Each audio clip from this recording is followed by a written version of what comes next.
Finally saya sudah jumpa satu bag yang sangat sesuai untuk saya pergi gym. Ini bag sangat sesuai bagi korang lah, especially untuk perempuan. Tapi bag ini dia bag unisex. Bag ini kan dia tak kalis peluru, tetapi dia kalis air. So ini apa pasal dia panggil gym bag? Sebab dia memang gym bag pun.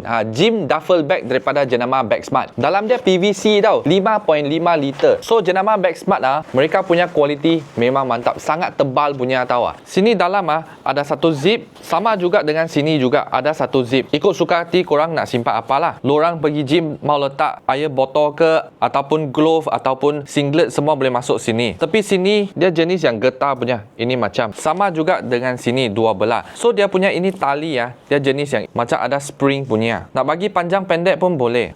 Ini dia bagi lorang punya lengan tak sakit. Mau pegang secara ini macam pun boleh. Dan sini dia ada hiasan sikit-sikit tali-tali ini macam. Depan sini dia tulis Bag Smart. Materialnya tak perlu komplain guys. Memang high quality, high end material. Bawah sini lorang mau letak itu exercise punya carpet macam contoh ini macam pun boleh tau. Bukan saja pergi gym lah, ini lorang mau pergi hiking, semua no problem. Ini Bag Smart. Mau pakai keluar pergi cinema pun sangat cantik lah ini. So demonstrasi masa saya pegang ini macam dia tak nampak pondan punya. Sebab ini bag dia memang unisex punya. Lelaki lorang sling dekat sini pun dia sangat handsome, macho. Matching dengan selot Tom Yam Goong ini lorang mau pergi gym pun nampak sangat-sangat cool punya. Okay, so saya letakkan bag kuning bagi lorang